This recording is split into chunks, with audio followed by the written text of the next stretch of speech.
And we got the wholesale inflation came in much hotter than expected. Now, remember I told you, and I always talk about this, remember I told you how sometimes one of the reports, the market goes higher, and the other report, the market goes lower, because you get the CPI and the PPI usually back to back.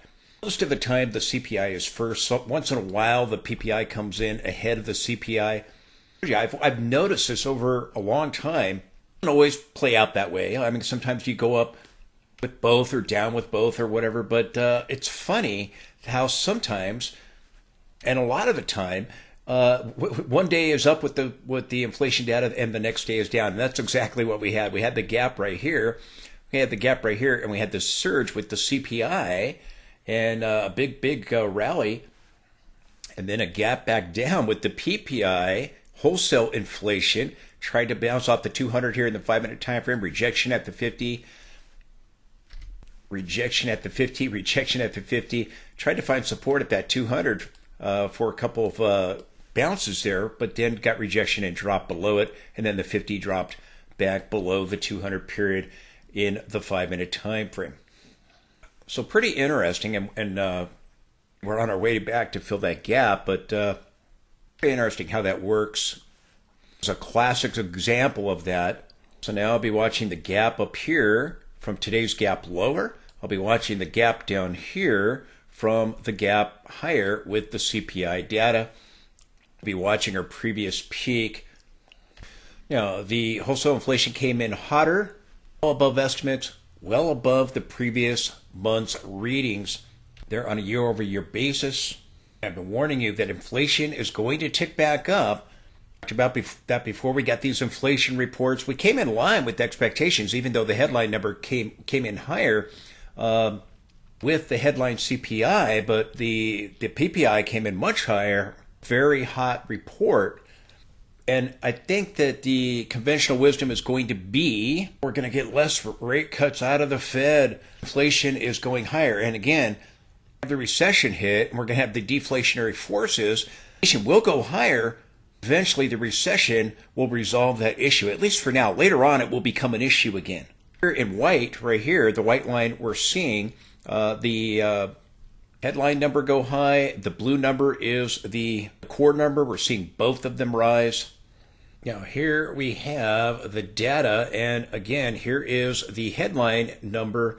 Month over month came in at 0.4%, and that was hotter than the estimate of 0.2%. The core month over month was at 0.2%. That came in right in line, but we can really see an aggressive push higher with the headline year over year. The headline year over year came in at 3%. It was supposed to come in at 2.6, and that's much higher than the 2.4 previously from last month on a year over year basis. The core came in at 3.4. It was supposed to come in at 3.2 on a year over year, and that's higher than the 3.1 from the previous month's reading on a year over year basis. So again, we've seen the producer price index sharply rise. That the concern, the sell-off today that we had, again, concern wholesale inflation here will eventually spill over into the consumer price index. Inflation we're seeing at the wholesale level will eventually start accelerating for the consumer. That's the fear. I believe that the inflation data is going to continue to rise. We're already seeing now evidence of that. I've been saying that. It doesn't matter. The Fed's still going to cut rates. They're still going to end up doing a jumbo cut when they finally realize that the recession is here when it arrives. The last few weeks, Powell's been, going on about, there's no hurry to cut, and then doubling down on that recently with the Q&A. In a good place. Fed making the same mistakes that they made in 2007. Focusing on the inflation rather than the recession. But I predicted this would happen. See it get worse, and later, the recession arrives, we're going to see inflation completely collapse. The Fed needs a recession to resolve the inflation issue. Year-over-year numbers higher than the estimates, higher than the previous month's reading, an aggressive push higher with inflation, and so we see the sell-off. After the big surge that we got with the CPI and the sigh of relief.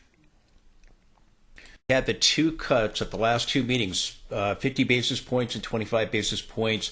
It's still expected we're going to get another cut in December.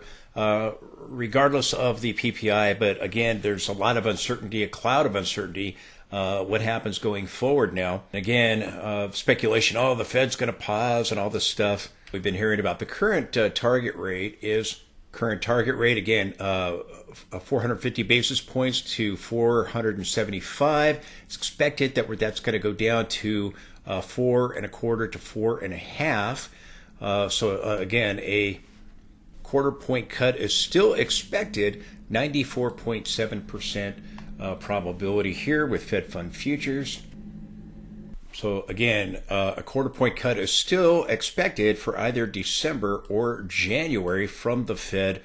94.7% chance we're going to get it in December. And if we do, again, the Fed is expected to pause. Changes every day. Right now, the next cut slated for March of 2025, 52% chance. That's expected to be another quarter point, and then another quarter point expected at some time later in the year. Now, again, this is not going to happen. We're going to see the Fed cut, then they're going to do an emergency cut at some point, likely in the first quarter, when finally figure out that we're moving into recession. The recession will have likely already started by the time, again, in the first quarter, or maybe at the very beginning of the second quarter. But more than likely, we're going to see it in the first quarter. January will be 6 months since the SOM rule has been triggered. By April, it will be the beginning of the second quarter. It will be 9 months. Again, it's likely in that amount of time we will see the recession show up. Recession shows up, the market will top, begin to sell off. That we're being told, no possible way we're going to move into recession. No possible way we're going to have a bear market. No possible way the stock market is going to go down. I still believe that, again, the S&P is going to make new all-time highs. I still remain bullish that it's going to go higher. I believe that a top is going to develop. I think you can see that in December or January, as I've been saying. I think we'll reach that upper boundary in the weekly time frame. And again, I think you got a good shot reaching it here in December. And if you don't, I don't think we make it past January without hitting that upper boundary. But you got a really good shot of hitting it in December. When the recession hits, the stock market will begin to price that in. And the narrative is, oh, we're going to have this soft landing out of the Fed, not going to have this recession. There's absolutely nothing to worry about. And again, here in the week, I showed you a lot of the charts at same levels or similar levels or higher. Saw the peak in the market in 2000 and the bursting of the tech bubble. If inflation begins to tick up, the narrative is going to be, oh, the Fed not going to cut less, and therefore, again, not going to get the stimulus out of the Fed. You know, the market likes low rates and QE. The market is addicted to the Fed's stimulus. Now, again, inflation, this is the PPI inflation in purple. This is the S&P monthly with it here. Again, the inflation in December, when the recession started, was higher than it is right now. Fed back then was focusing on inflation in 2007. Inflation went higher, much higher in 2008. Still got the jumbo cuts from the Fed. We still got the rate cutting campaign in January when they figured out, oh, gee, we are going to have a recession. And the fake fairy tales of the soft landing, gee, that's not going to happen. Look at inflation. It soared higher, but look at what happened. You had the downturn in the market, you had the downturn with rates, and inflation was eventually dealt with, and the deflationary forces kicked in, and it was resolved. It took 11 months to have it really start collapsing. It was dealt with, and the Fed still cut rates, and that's what people don't understand. Been on media again, oh, the Fed's going to pause now, and now they can't cut, and a lot of different things being said out there. And again, I'm telling you, we're going to have a recession, and the Fed's going to cut no matter whether inflation goes up or whether it goes down or stabilizes, whatever happens to it. The Fed's got to cut because we're moving into recession. Back in 2000, inflation was higher than what it is right now.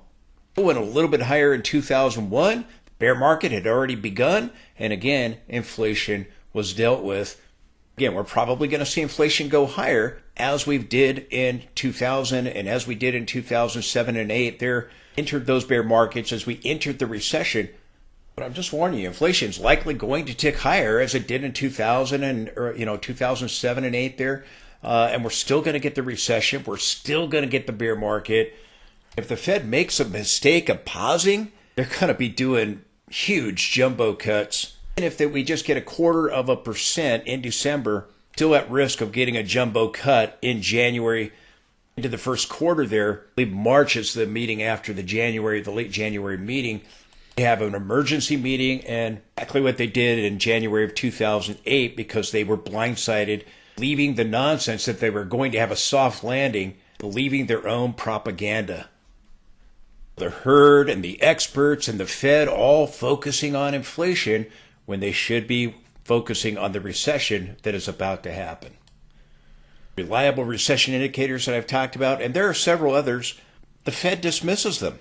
Deterioration in the labor market, the Fed dismisses it, basing on fake numbers out of the Labor Department. The fake non-farm payroll numbers have been proven to be untrustworthy. So just wanted to show you the inflation. Purple is the PPO inflation data, which we did get today. Please support the channel with the link directly below. That allows me to be able to provide you this information. If you like the chart, you like the indicators, let me know that by supporting the channel today. The VIX up about 2% today. Again, I'm watching the inside day that we got on the NASDAQ. Watch the video all the way through. You'll see it on the daily chart. Could see further consolidation here as we try to go higher on the S&P 500. I still think that is likely going to be the case, but I am looking for a top in December or January. We've reached the target in the monthly time frame. We have not reached the target on the daily or on the weekly chart. I think it's likely we're going to. Now, I still think we'll reach the other trend line in all likelihood on the daily chart here and the weekly chart that I've been talking about. Again, there's no denying that we've turned off of this trend line from the July high right here. We got a 13.9. Is that just giving us a correction or a sideways correction? And then we still go up here and reach these other levels. And again, I do expect those divergences in the weekly time frame will play out. Is it going to be close but no cigar here? But again, I'm watching. Does this 13.9 end up giving us a bigger sell-off to break the trend line? Okay. Or are we just pulling back towards it? Maybe we overthrow it like we did, with the trend line over here. We overthrew it, but then it was not a confirmed reversal, and we got back above the trend line. I talked about that back at the time. Trend lines can change. You got the long-term trend lines in the monthly time frame. Again, highly unlikely we're going to be able to hold above that trend line. We're overthrowing it a little bit right now. The 1929 peak, it marked the 2000 top. It's likely going to mark this next top here, which is probably right around the corner. So again, this trend line really important. The 13.9, is it going to give us a bigger pullback, a sideways move? Momentum line still bullish for NASDAQ. We did get this T that could be warning of a short-term top, or maybe it was just that pullback we'll be watching. But the momentum line, let me flip that to black. The momentum line is still bullish. The trend signals are still bullish here for NASDAQ, so I'm watching. Again, reach that weekly trend line. I'll be showing you in this video, and I've been talking about recently hitting the monthly trend line for NASDAQ. Now, while we did not get a reversal of conditions with momentum for the S&P 500, the momentum line here did turn down. We're getting some more bearish signals. That just means we're going sideways or get a deeper retracement. We're hitting that trend line in the July. From the July peak, we turned down off of it. NASDAQ moved back up with the CPI made a higher high, S&P made a lower high. Could diverge here. Watching to see if we could still go and reach those levels on the S&P, those trend lines on the weekly and the daily chart. But again, more sell signals here. Today's bar and the momentum line did turn red. What this is saying is, again, that momentum is turning bearish. We can either correct sideways, we can get a deeper correction.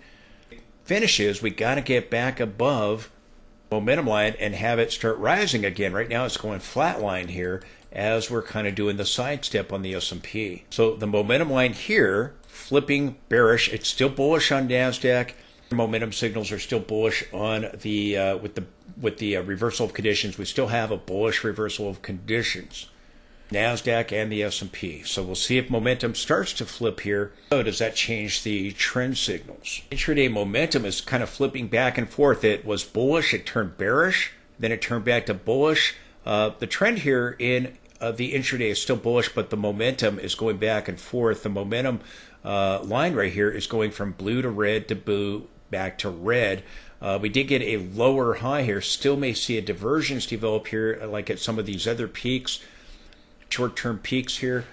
This could be suggesting we're going sideways, or again, now going to get a bigger sell-off if momentum signals turn bearish, or if we start seeing the trend signals start to flip, then the risk is we break the rising trend line. But right now, far, we're just kind of going sideways on the S&P.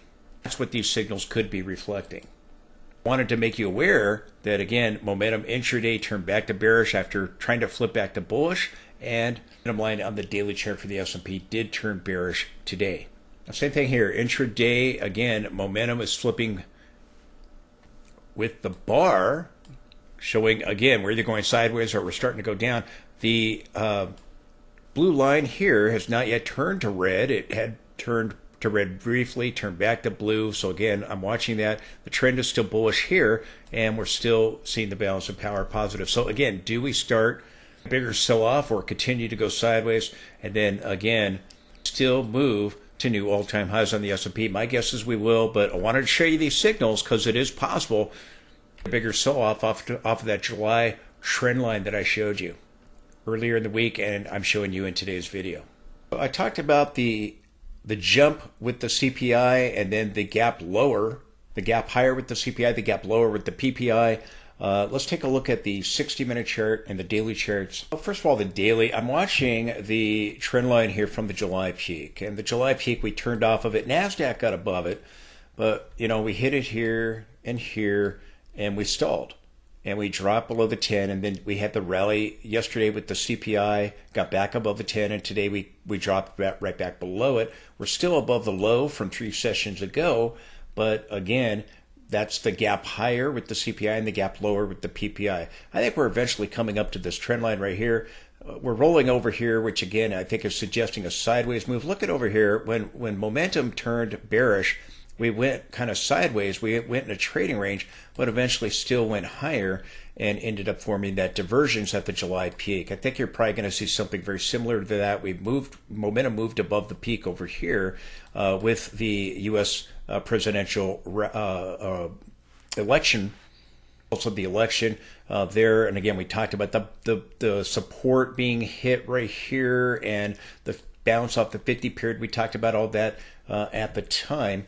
60-minute charts forming the bullish diversions. I told you we were going to get a rally ahead of the presidential election results. It was correct.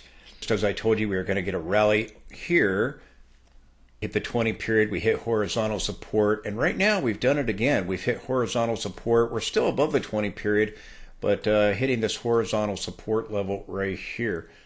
So we've done it a couple of times, and again, I still think we're going to make our way up here and reach the upper boundary of the rising wedge. So far, we're turning off that trend line, the red trend line there from the July peak. I think a larger divergence ends up developing here in December. Maybe it goes on into January, but I think you got a really good shot of a peak happening in December, or as I said, January. Reach the objective target levels. The longer it takes to reach this trend line and the weekly trend line, the higher the trend line goes, and for the higher to the right of the chart it goes. For to reach it immediately, that would be the high 6100 area. If it drags on out into late December or on into January, then you're looking at the 6200 area. Again, I'm looking to see what happens here. I think you've got a good chance of reaching it. We'll see if we get a consolidation. Even if we get a bigger pullback, you got your 20 and your trend line right there. I'll be watching that on the S&P. I'll be watching the upper Bollinger Band as well to see if we end up trying to close above it. Still think you're going to reach this level.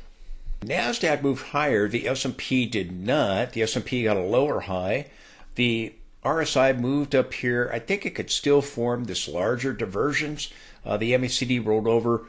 There's still risk of a bigger sell-off with this, or a possible reversal, just close but no cigar to my trend line up here and the trend line in the weekly time frame.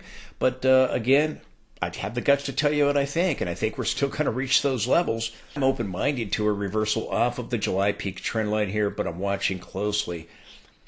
get a bigger pullback or go sideways. But again, we'll be watching to see if we go up into that trend line going into the Fed meeting, or here at some point in mid to late December, drag on into January. It's just going to create so much complacency. I mean, it's off the charts right now. There's some things to be watching now. S&P made a lower high, NASDAQ made a higher high. Had sold off ahead of the CPI on the 60-minute chart here. Sold off, went back and filled the gap. NASDAQ held at gap support on the 60-minute chart. We gapped higher with the CPI, and now we're pulling back here. So again, consolidating possibly, or maybe we get a bigger pullback. And if we do, then again, the trend line comes into play. The 20 period comes to play on the daily chart, the trend line there on the daily chart, and our 200 period moving average here on the 60-minute chart. And if S&P goes up to that upper boundary of the rising wedge, I think we can hit this trend line again from the 2023 low right here. When we bounced off of it right here, again, it's been acting as resistance over and over and over and over. I think that we could still reach this level or get a bigger pullback or go sideways and still end up reaching this level. Again, it could be close but no cigar. My guess is we're probably going to reach it unless we start seeing real evidence of a reversal. At these multiple point divergences here on the RSI and the MACD, and again, they may not be done yet. MACD's rolled over. Well, it rolled over here, and it had some crazy rollovers, and it still went higher. So again, I'll be watching this trend line closely. The trend line here in the weekly time frame. Again, I've talked about this at great length and detail. The blue line is a parallel boundary to the lower boundary over here. I still think we're going to reach this level. We still have this multiple point divergence here on the RSI and down here on the MACD, and that is suggesting, again, the multiple point divergence is suggesting a reversal rather than just a pullback with the next sell-off that we get. Like I said, I think we're going to go up here. I think we're going to overthrow the buy trend line on the daily chart, reach it in the daily, come up here to these trend lines, this one right here going a little bit further back than the July peak. And again, I've excluded the shadow, and they kind of intersect directly overhead. The further right you go to the chart, the trend line is the target. We take our time reaching it, trend line rises and the target level rises. Trend line is the target, not a number. Reached the target level back on Black Friday on the monthly chart, as I've said. I thought at that, before that and with that, I've told you that I thought we'd overthrow it and go up into the high 6100 area to reach this level. If we take our time doing it, we could go on into the 6200 area. I think the monthly chart, again, December or January, will start to reverse in all likelihood if we can reach this trend line in December or January. The trend line on the daily chart, you can see the negative divergence here, multiple points of negative divergence forming. Strongest sell signal in technical analysis lurking over this chart. Weeks ago, we were going to still rally up towards this trend line. We started to sell off after the presidential election rally. I told you it's not over. We're still going to reach this level. Still believe that. We're still not there. I remain bullish. Now, just because I believe a top to happen, some people ignore that I keep saying we're going to move to new all-time highs. Signals remain bullish. Keep that in mind. Again, S&P did not move to a new high. It could still form a divergence on the RSI, as I've talked about. It could still form a divergence on the awesome oscillator here, the stochastic. Can get one here in the more recent price action and the MACD. That's very, very possible. Again, we're going sideways with the S&P 500. We've not been able to flip the cloud. It remains green. Even if it does, the Dow's cloud did turn to red.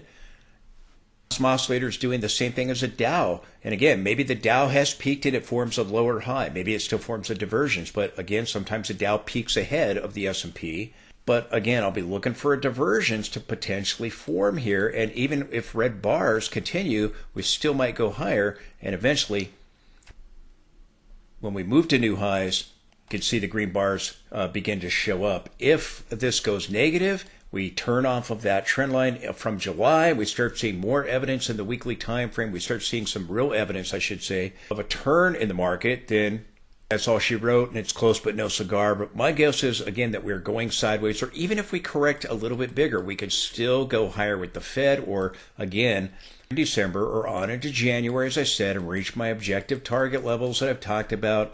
Again, I continue to believe we're going to go to new all-time highs, get a bigger pullback, or whether we're just going sideways. Right now, we're just going sideways. So I'll be watching to see if a larger divergence develops here in the OSM. Again, we got a red awesome oscillator bar a couple weeks ago, but again, there was no reaching of the target levels. Again, remember, we just hit the monthly chart, level on the monthly chart on Black Friday. Less than 2 weeks ago. We haven't reached the target level in the weekly time frame. And again, complacency kicks in. People go, oh, divergences haven't played out. Nothing's going to happen. On you, when we start to turn, you're going to have a top, and I think you're going to usher in the bear market. And if you're ushering in the bear market, you're going to have a very quick 20% drop over probably 6 to 8 weeks, maybe even less. But I'll be looking for a red bar, and again, we're going into the Fed meeting next week. Fed meetings have called turns, tops, bottoms, and continuations of the trend. Chance we're rallying here going into the Fed meeting that it's going to call a top.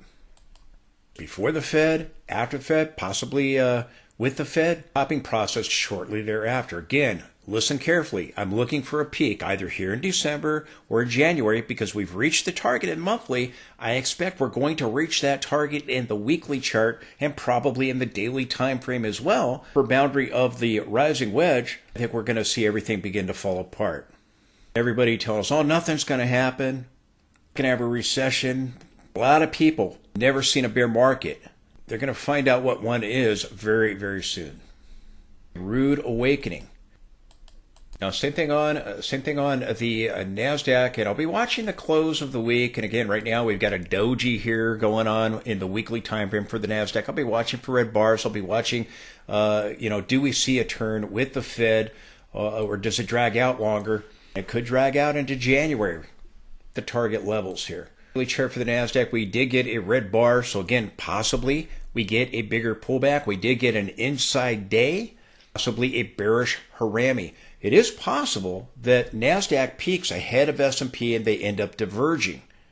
But we've had the red bars on the Dow, we've had it on the NASDAQ, on the S&P, and now we're getting it on NASDAQ. So I'll be watching NASDAQ closely. And momentum is still bullish here at this point. We have blue bars, we have a green cloud. Russell and the Dow, very, very similar. Now remember, the Russell peaked back in late November. I think it was November 25th, and S&P made new highs. So they are diverging already. But it might be they get a larger diversion still if S&P can go reach the trend lines I've been talking about, the weekly and the daily time frame. But again, could we get a bigger sell-off or just start a reversal off the trend line from July on the S&P? I'll be watching. But again, we continue to see the weakness here with the Russell and the Dow. Russell is down 1.38% today. Again, we could form a confirmation of a lower high or a divergence in the future here, be surrounding the Fed or later in December or on into January. But I'm watching these awesome oscillators closely. Russell and the Dow have kind of taken the same path. Again, they're both selling off. They're both seeing the awesome oscillators turn red. Again, this is while the S&P was making new highs. NASDAQ made new highs. With our highs earlier this week, S&P did not move to new high yet. It's not so far. But again, just some things I'm paying attention to with the Dow and the Russell. Could they form divergences? Could they rise back up and get lower highs? Well, the S&P makes a higher high. Watching what happens with NASDAQ because it did get a inside day today. We moved lower here with the Dow. Talking about that channel line on the weekly chart for the S&P. I've got this trend line right here that I'm watching. If we can continue to go higher, that's the trend line I'm looking at. Right now, we've moved above this upper channel line right here. We're tagging the trend line in the monthly time frame for the NASDAQ. If we go up to this trend line, it may overthrow that monthly trend line as the S&P did, reaching it the last day of November. Still have the divergences going on here with the RSI and the MACD. So again, going to be watching this trend line, going to be watching what kind of candlestick we get this week. Does NASDAQ keep going, or do we just have an overthrow here of this trend line? Do the NASDAQ and S&P diverge? They did at the July top. Back over here. NASDAQ 60-minute chart gapped higher with the CPI, gapped down with the PPI, but that's given it now a bearish inside day on the daily chart, so something to pay attention to. Candlesticks are meaningless, though, unless they are confirmed, but you do have the possibility with a multiple point divergence. Here we had the divergence here that gave us this sell-off back to the 50 in the cloud. We turned higher with the CPI. Now you have this larger divergence. S&P did not move to a new high. That gave us this overthrow of the upper boundary. Again, oftentimes you get that. Sometimes you get a bigger overthrow. Sometimes you get a smaller overthrow. We had the push above the upper Bollinger Band, turned down, and then we tagged it up here again. Now you get this inside day. So again, watching to see if anything becomes of that candle pattern. I'll be watching the gap fill down over here. Remember, S&P came back and filled the gap here. NASDAQ did not. Now we have the CPI gap higher to be watching down here. So we'll be watching these two gaps very closely. And again, the lower boundary of the rising wedge here. And right now we're getting an overthrow. So we'll be watching to see what happens there. Do we see momentum turnover and we start seeing a bigger sell-off? So I'll be watching the inside day. We got a bearish inside day on the daily chart here. You had a wide range bar followed by that bar contained within the previous day's trading range. Previous day's bar. That's a bearish inside day. It's called a 2-day bearish harami pattern. But as I continue to say, candlesticks are meaningless unless they have confirmation and a follow through. So we'll be watching to see, do we get a bigger sell-off to come back and fill the gap here, to come back and fill the gap here, or do we just start a reversal and we end up seeing some kind of divergence develop between the S&P and the NASDAQ?